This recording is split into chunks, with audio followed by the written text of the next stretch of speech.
Muito bem, meus queridos, sejam todos muito bem-vindos a mais um vídeo aqui do nosso canal.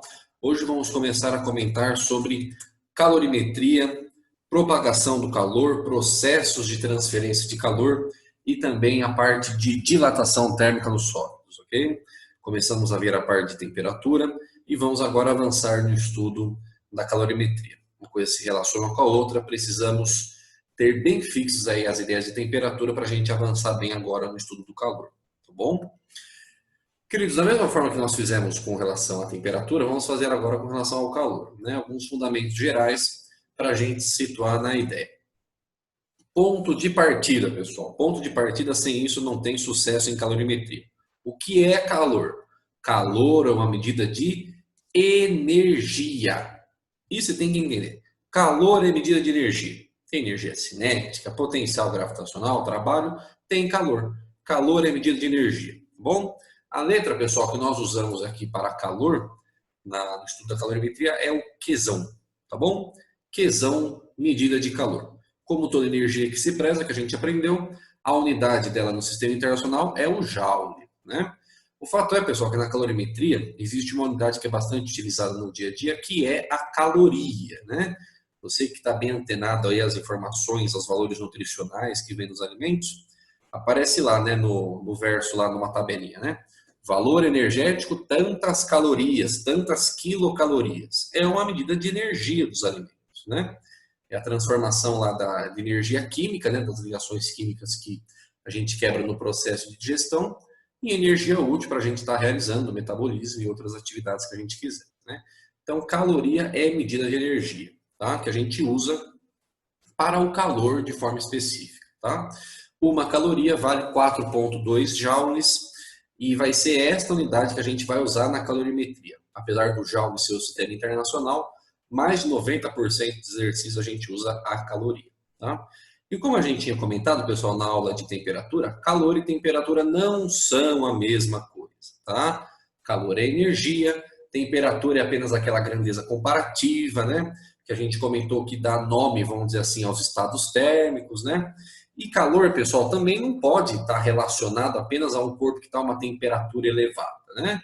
Está lá 38 graus à sombra, em Matinhos, né? Aí está lá, nossa, como hoje está calor. Não, pessoal, esta frase está fisicamente errada. Você tem que falar, nossa, hoje como a temperatura está elevada, né? Calor não é isso. Calor é energia. E é uma energia, pessoal, que está em trânsito, que é sempre trocada entre os corpos, né? No outro slide a gente vai comentar. Mas também não é certo dizer que os corpos têm calor, tá? Não está certo. Porque a nível atômico e molecular, a energia que os corpos têm é a energia interna, tá? O nome da energia é energia interna, que a gente usa a letrinha U. Em termodinâmica, a gente vai começar a relacionar esses caras, né? Calor, energia interna, vai entrar o trabalho também, mas isso lá na frente a gente comenta. O que é essa energia interna, pessoal? É a soma das energias cinéticas de todas as moléculas que compõem o corpo, né? Você faz mv² sobre 2 para todo mundo, soma toda aquela cacetada de mols que você tem, para você ter energia interna. É claro que a gente não vai fazer isso de forma direta, a gente vai calcular a energia interna usando outras equações, né? Mas a definição de energia interna é isso. Independente se o corpo tem temperatura alta ou baixa, se é sólido, líquido ou gás, a gente comentou que as moléculas estão sempre em movimento aleatório e tal. Somar a energia cinética da velocidade das moléculas, temos a energia interna. O fato é, pessoal, que quando existe calor, a gente vai comentar no próximo slide quando que surge o calor, é um pedaço dessa energia interna que está sendo trocada, transferida de um corpo para outro. Apenas quando essa energia é transferida é que ela é chamada de calor. Ok? Então, pessoal, fiquem muito atentos a essas definições, que ano passado no Enem caiu uma questão que até o pessoal do terceiro ano do ano passado achou que eu tinha feito a questão. Porque eu sempre falava dessa propaganda na aula, que quando era uma propaganda de cobertores, né? Dessa parte aí de inverno e tal. Aí o cara lá ouvia alguém batendo na porta, né? Aí o cara lá ia abrir e ele perguntava, quem que é? Ele falava, é o frio, né? A sacada que a gente comentou bastante ano passado, a gente vai rever agora, que não é o frio que entra, né? Mas sim é o calor que sai, né? Transferência de calor. Caiu ano passado uma questão teórica, Enem fresquinho, fique atento ao assunto que vira e mexe aparece, tá? Agora, como eu estava já dando um pequeno spoiler aí, né? Como que o calor é transferido, pessoal, de um corpo para outro? Sempre, pessoal, essa é a lei zero da termodinâmica, tá? É o passo inicial, sem esse cara não tem análise, tá? O calor é sempre transferido do corpo mais quente, entenda mais quente como o corpo que tem maior temperatura, para o corpo que está mais frio, para o corpo que tem menor temperatura, tá? O calor está ali, a transferência do corpo T1 para o corpo T2, sendo T1 maior do que T2. Este calor vai ser transferido até quando, professor? Até que os corpos atinjam o chamado equilíbrio térmico, ou seja, que eles tenham a mesma temperatura. A transferência de calor até ser atingido o equilíbrio, corpos com a mesma temperatura. Ou seja, pessoal, só existe calor quando existe diferença de temperatura, né? Vai ter um outro calor que a gente vai ver, que é aquele calor que acontece quando há mudança de estado físico, né? Tem aqueles nomes que a gente aprendeu ano passado, a gente já vai relembrar, mas por enquanto para nós só há calor quando há diferença de temperatura, tá? Uma temperatura pode ser menos 100 graus Celsius, outra pode ser menos 50. Haverá transferência de calor. Se eu tenho dois corpos que estão com 1000 graus Celsius, os dois, não haverá calor, né? Eu tenho que ter diferença de temperatura. E o caso clássico que a gente tem, pessoal, é a gente andar de mãos dadas aí com o nosso crush, né? Não está podendo ficar muito junto nesses tempos, mas isso é uma outra história, né? O fato é que você percebe, né? Geralmente um tem uma mão mais quentinha do que o outro lá, mão geladinha. Aguentou o tranco lá, né? Quem tem mão quente tem que ficar segurando essas pedras de gelo aí, né? Tem, então é um negócio do outro mundo, né? Mas enfim. Encostou lá, pessoal, aguenta lá 1 minutinho, 2, 3 minutinhos lá. Chega uma hora que você não sente tanto, né? Essa questão aí da diferença de temperatura, por quê? Porque vai ser atingido pouco a pouco o equilíbrio térmico, né? Então você pode falar assim: ah, um calor não. Um corpo transferiu temperatura para o outro? Não, não foi temperatura que transferiu. Foi transferido o calor até que se igualasse a temperatura, tá bom? Aí, comentando aquele esquema que eu falei da questão do Enem no ano passado, não existe frio, pessoal, tá? Se existe uma energia, uma quantidade de energia que vai do corpo mais quente para o corpo mais frio, não existe o contrário, tá? Não existe uma energia que vai do corpo mais frio para o corpo mais quente. Por isso que o frio, como quantidade de energia, não existe. Toda vez que você fala frio, a gente só pode usar a palavra frio para falar de um corpo que tem menor temperatura. Aí sim. Mas o frio como quantidade de energia do vento gelado, isso não existe. Tá bom? Por isso que é a frase clássica que você tem que tatuar no seu coração e usar aí como nick de WhatsApp, seja lá o que for. Não é o frio que entra. Não é o frio que entra, mas sim o calor que sai. Ah, fecha a porta, fecha a janela para o frio não entrar. Isso não existe. Fecha a porta para o calor não sair. Tá bom? Crianças, tomem muito cuidado com isso. É um erro muito comum que já foi cobrado, inclusive, em questões de vestibular. Tá bom? Vamos ver agora, pessoal, como que o calor pode ser transferido. Ok? Métodos de transferência de calor. São 3, tá bom? Os famosos 3 métodos de transferência de calor. O primeiro deles é o método da condução. O que é a condução do calor, pessoal? Tem algumas características que determinam se o corpo vai ter o calor transferido por condução ou não, né? A condução, pessoal, ela só acontece nos sólidos, tá? É um fenômeno exclusivo dos sólidos, que particularmente acontece de forma mais pontual, mais específica, nos corpos que são... E os corpos sólidos, pessoal, que favorecem a transferência de calor por condução são os chamados condutores, né? E o caso clássico, o exemplo mais famoso que a gente tem aí são os metais. Metais são ótimos condutores de calor, né? De eletricidade também, por acaso, né? Na condução, pessoal, só existe transferência de energia. Não existe transferência de matéria. Pode parecer uma informação só isolada, mas a gente vai ver casos de transferência de calor que existe transferência de matéria. Por isso que eu estou colocando que a condução não tem, tá? A condução, pessoal, acontece por colisão de moléculas. Bolinha batendo com bolinha, de tal forma que, você pega, por exemplo, aqui, ó, um corpo, né, uma espátula lá no restaurante lá que você vai servir lá no buffet, tem um pedaço dela que está encostado na fonte de calor. Mas o pedaço que você vai pegar não está diretamente, né? Mas mesmo assim, você pega, às vezes está pouco quente, às vezes está muito quente, né? Por quê? A parte do corpo, pessoal, do sólido, que está em contato direto aqui com a fonte de calor, né? Como está havendo transferência de calor e uma elevação da temperatura por consequência, a gente viu que a temperatura tem relação com o grau de agitação das moléculas, né? Então, quem está perto aqui do corpo tem moléculas muito agitadas. O fato é que essa agitação, essa colisão, vai batendo uma com a outra e vai sendo levada adiante essa colisão, essas agitações, de tal forma que todo o corpo, mesmo as moléculas que estão distantes da fonte de calor, também vão tendo a sua temperatura elevada, né? Vai sendo pouco a pouco, né? Existe um cálculo para fluxo de calor, que depende da área, depende da fonte de calor, tudo isso, tal. Mas perceba que é por colisões consecutivas que o calor vai sendo levado de uma extremidade à outra dos sólidos. Perfeito? Essa é a condução. O outro tipo de transferência de calor, pessoal, que a gente tem é a convecção, tá? Convecção acontece nos fluidos. O que é fluido, professor? Tanto nos sólidos como, tanto nos líquidos quanto nos gases, tá? Fluido, líquidos e gases, tá? Na convecção, pessoal, acontece a transferência de energia, que é o calor, mas também transfere matéria. E a gente vai ver alguns exemplos, tá? Como que acontece a transferência de matéria? Através das famosas chamadas correntes de convecção, né? Geladeira, ar-condicionado, esquentar água lá para fazer o macarrão, são exemplos clássicos, tá? Como é que acontece, pessoal? Vamos entender isso aqui, ó. Você pega, coloca a aguinha aqui na chaleira, você pode fazer essa experiência, pega uma panela sem tampa, coloca lá uma quantidade razoável de água e coloca, se você tiver acesso a isso, né? Você pode colocar um pouquinho de serragem de madeira. Se você produzir bastante aquelas melequinhas de borracha, sabe? Que se apaga bastante, pega aquele negocinho lá, joga na água, você vai conseguir ver, tá? Tem que ser corpos bem pequenininhos que fica mais fácil de visualizar. Mas qual que é a ideia?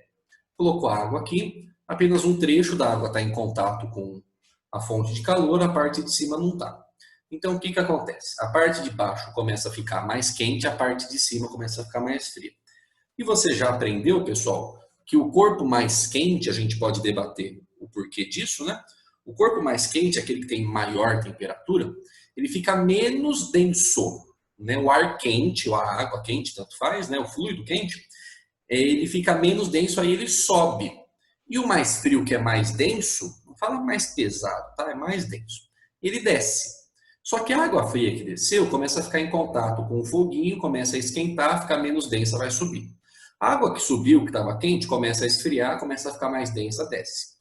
Mas essa água quente que desceu começa a esquentar, porque está em contato com a fonte quente, começa a ficar menos densa, sobe. Mas aquela água que subiu, ela começa a esfriar, porque ela não está em contato com a fonte quente, começa a ficar mais densa, começa a descer. Mas essa água, bom, você entendeu, né? Começa a fazer um giro aqui, pessoal, formação das correntes de convecção, tá? Esse é a justificativa física, por assim dizer, dos ares condicionados. É assim que fala, pessoal, o plural? Ar-condicionados, ares condicionados. Bom, sei que é da linguagem, você vai saber. Né? É por causa disso que esses equipamentos, né, eles ficam na parte de cima dos cômodos, né? Por quê? Porque o ar frio ele é mais denso, ele desce. Então ele vem gelando, né, deixando todo o cômodo mais fresquinho. Se o ar-condicionado estivesse na parte de baixo do cômodo, o ar frio ia ficar concentrado ali na parte de baixo, de tal forma a não ser muito eficiente, né? E por isso que os aquecedores geralmente estão na parte de baixo dos cômodos, porque o ar quente ele é menos denso, ele sobe e sobe esquentando todo mundo, né? É por isso que geralmente, eu sempre gosto de frisar, geralmente os congeladores das geladeiras ficam na parte de cima, porque é a parte mais fria da geladeira, o ar frio mais denso desce e vai deixando toda a temperatura da geladeira constante. Professor, mas eu conheço, já vi geladeira que tem congelador embaixo. Tem, pessoal, existe, não tem problema. Mas no que diz respeito à física, ao consumo de energia, não é a decisão, vamos dizer assim, né, de escolha de localização mais eficiente, tá bom? Vai ter que gastar um pouco mais de energia para compensar a temperatura lá na parte de cima. Mas o porquê da maioria funcionar dessa forma, essa questão das correntes de convecção, tá bom? O último processo de transferência de calor é a irradiação. Alguns autores, alguns livros, até questões de vestibular, usam a palavra radiação. Eu não gosto muito. Para mim, radiação é radiação ionizante, né, de radioatividade. Mas pode aparecer, tá bom? irradiação ou radiação, terceiro processo de transferência de calor. Esse processo, pessoal, acontece toda vez que você tiver transferência de calor na forma de energia de ondas eletromagnéticas. Tá? O exemplo clássico é a luz, não é a única, né? Mas luz é o exemplo aí mais batido. Tá? A irradiação, pessoal, é o único processo que acontece no vácuo, e que bom que ele acontece no vácuo, né? Porque é através dele que a energia térmica do Sol, né, chega até nós, né? Seja a parte visível, ou seja, os raios infravermelhos e ultravioletas, que também são ondas eletromagnéticas, né? Ele é o único processo que ocorre no vácuo. Porém, pessoal, ele não acontece apenas no vácuo, tá?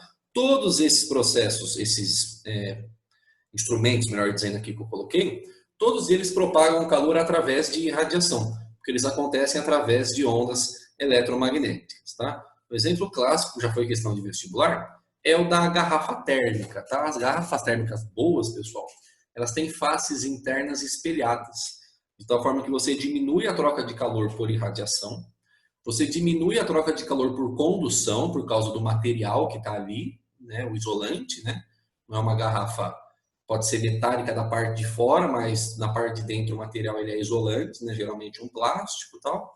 Por isso que garrafa térmica funciona tanto para o material que você está colocando lá dentro, né? Pode ser tanto quente ou tanto frio, né? Ele mantém a temperatura mais tempo constante. Para quem tiver curiosidade, procure aí na internet o vaso de Dewar. Dewar, D-E-N-W-A-R. Eu estou na dúvida se tem esse N no meio do caminho, ou se é só D-E-W-A-R, tá? Mas é ele que traz essa ideia aí, que foi aprimorada depois na garrafa térmica, tá bom? Beleza, até aqui, pessoal, tranquilo. Tem exercício de vestibular que cobre isso aqui, viu? Ele te dá uma listinha ali de processos, de fenômenos naturais, artificiais, enfim. Ele pergunta se aquilo é condução, se é convecção, se é radiação, tá? É bem acessível esse tópico aí. Para encerrar a aula de hoje, vamos falar sobre dilatação térmica nos sólidos, né? Funciona também para os líquidos, tá? Mas geralmente a gente fala de sólido. A dilatação, pessoal, é uma forma assim visível que a gente tem de perceber a mudança de temperatura decorrente da transferência de calor. Então, quando você está à noite, né, geralmente depois de um dia quente, depois vem uma noite fria, Curitiba às vezes acontece isso, né? Você ouve aqueles estalos na casa, né? A casa começa a estralar para lá e para cá, tal. E isso é dilatação do corpo, né? Dos azulejos ali, né? Da madeira, né? Peças de madeira é muito comum acontecer esse barulhão grande, né? Tem muitos casos aí no Brasil, talvez até coloquei para você aqui, ó, de trilhos de trem que foram deformados, tá? Isso aconteceu, pessoal, porque eles não consideraram o que a gente chama de juntas de dilatação. Tem que ter um espacinho ali, tipo uma margem de erro, porque se o trem dilata e fica um em cima do outro, ele zoa todo o barraco, tá? Você já deve ter percebido, pessoal, que todo azulejo, né, seja do piso ou de parede mesmo, né, desses de banheiro, sempre tem um espacinho, né, um em relação ao outro. Ah, professor, é estética, mas pode até ser, né? Mas isso na física, na engenharia, a gente chama de juntas de dilatação, tá? É para ter uma margem de segurança para numa condição de muito calor, de temperaturas muito altas, quando esse corpo dilatar, ele não bater um azulejo com o outro, tá? Churrascão domingo, né? Comprou lá uma cine laranjinha, que delícia, né? Nossa Senhora. Tá muito calor, você colocou lá no congelador, no freezer, para resfriar rapidinho, né? Aí você esquece, né? Você é meio desligado, esqueceu, aí quando você vai tirar lá no fim do dia, pá, arrebentou aquela tranqueira, né? Por quê, pessoal? O plástico, às vezes até o vidro, né? Ele não conseguiu aguentar a questão da dilatação, né? A água, que compõe basicamente, né, o suco refrigerante, ela tem uma questão da dilatação um pouco diferente que a gente vai comentar logo mais, né? Num vídeo separado que eu vou fazer para vocês. Mas essa questão do estourar é exatamente isso, tá? O recipiente não aguentou a dilatação do material, tá? E os fios de poste, pessoal, que no dia muito quente, né, em estações muito quentes, eles ficam muito esticados, né? Perdão, nos dias muito quentes eles formam a barriga. Por quê?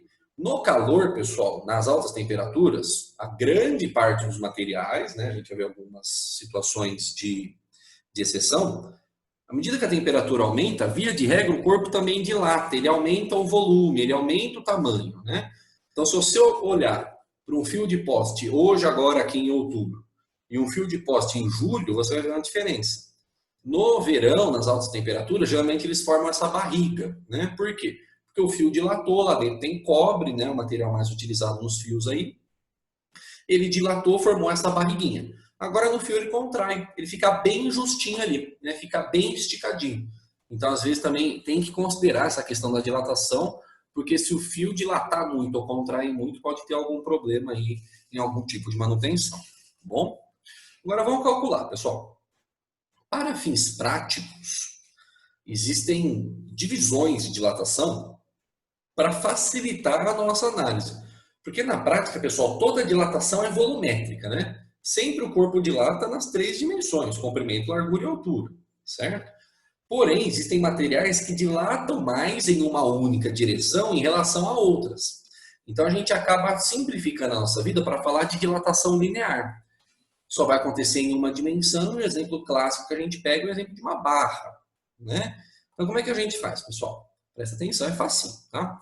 Você pega uma barra, vou colocar o metal porque é condutor, né? Comprimento inicial dessa barra chamei de LI, comprimento inicial. Esta barra está num lugar cuja temperatura é TI, temperatura inicial.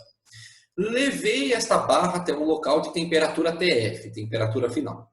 Supondo que TF seja maior do que TI, né, porque pelo desenho aconteceu uma dilatação, aconteceu uma variação de comprimento. Tá vendo aqui, ó?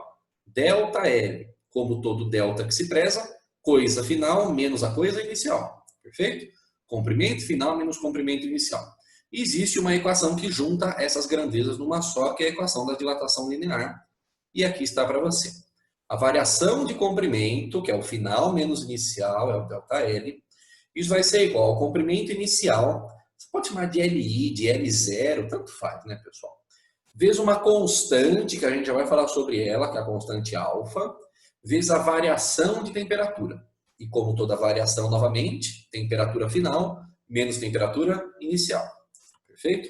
Quem é esse alfa, pessoal? Alfa é um coeficiente, é um valor tabelado para cada material, tá? O nome completo, pessoal, é coeficiente de dilatação linear, tá? Esse é o nome do alfa. Vem tabelado para você ou o exercício pergunta, né? Se ele perguntar o alfa, ele vai te dar todos os outros valores, perfeito? Deixando claro quem é quem. Delta L, variação de comprimento, é o L final menos L inicial. L... Pessoal, picos de energia aqui, tá? Fiquei sem internet, mas vamos voltar de onde nós paramos. Falando aqui da dilatação linear, né? Então, só dando nome para os caras. Delta L, variação de comprimento final menos inicial. L0 é o comprimento inicial. Alfa, coeficiente de dilatação linear do material que compõe ali a barra. Delta T, variação de temperatura. O que eu gostaria, pessoal, da sua participação aí nos comentários, ou seja, por e-mail, é que você pensasse comigo qual é a unidade de alfa. Qual é a unidade do coeficiente de dilatação linear? Gostaria que você pensasse e me mandasse essa resposta. Qual que é a dica? Mesma conta que a gente faz com número, a gente faz com unidade. Tá bom? Posso pedir essa tarefinha bem curtinha para você fazer? Qual é a unidade de alfa? Vamos avançar. Como eu disse, pessoal, a gente separa em casos específicos de dilatação. Vimos dilatação em uma dimensão e dilatação linear. Agora a gente vai ver dilatação em 2 dimensões, é a dilatação superficial. Agora não é mais uma barra, agora é uma chapa, um azulejo, perfeito? Então olha aqui, ó. O cara tem uma área inicial A0, dilatou um certo tanto, chegou numa área final A, e a dilatação que ele teve, a variação da área, é ΔA. A equação, pessoal, é muito parecida com a equação do slide anterior, ela segue a mesma ordem lógica. Lembra lá? Era ΔL do lado esquerdo, agora é ΔA, variação da área.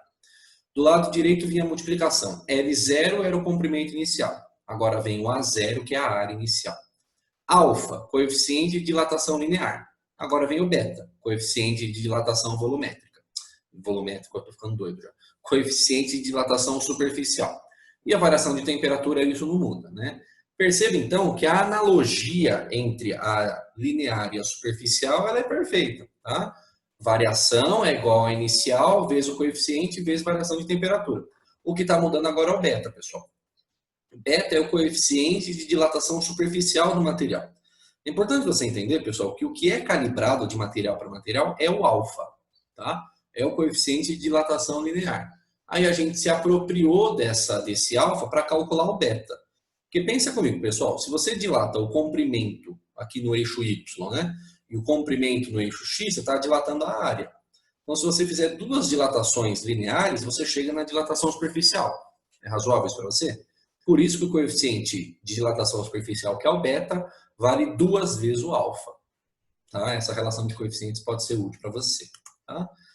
Se tem linear, se tem superficial, também vai ter a volumétrica. Né? Agora a gente vai avaliar um sólido tridimensional. Pode ser um corpo sólido por si só, né? Ou pode ser também a dilatação de líquidos. Tá? Sobre a dilatação de líquidos a gente vai comentar um pouquinho com mais detalhes aí logo à frente. Tá?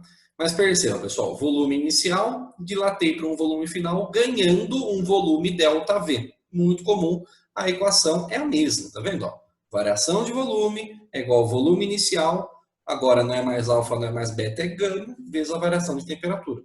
O jeito de montar a equação é tudo igual, pessoal. Tá bom? Você entende uma, você ganha 2 de bônus. Tá? Quem é ΔV? Variação do volume, volume final menos volume inicial. V0 é o volume inicial, ΔT variação de temperatura, e agora o gama é o coeficiente de dilatação volumétrica. E seguindo a ordem lógica, né, comprimento, largura e altura geram um volume. Por isso que o gama vale 3 vezes o alfa. Tá? Então, cada caso, pessoal, é importante você entender de que tipo de dilatação você está estudando ali, né, que está acontecendo no seu fenômeno, para você avaliar a equação correta, utilizar o coeficiente correto, se necessário a relação entre eles, tá? Para ver o que o exercício está perguntando aí. Exercícios de dilatação são razoavelmente presentes aí na nossa análise de calorimetria. Tá bom? Queridos, por hoje é isso então. Agradeço a sua presença, a sua participação. Estou aguardando a resposta da unidade, hein? Tanto alfa como beta como gama tem a mesma unidade. Eu quero saber qual é, tá bom? Beijo, abraço, aperto de mão. Tchau, tchau. Fiquem com Deus.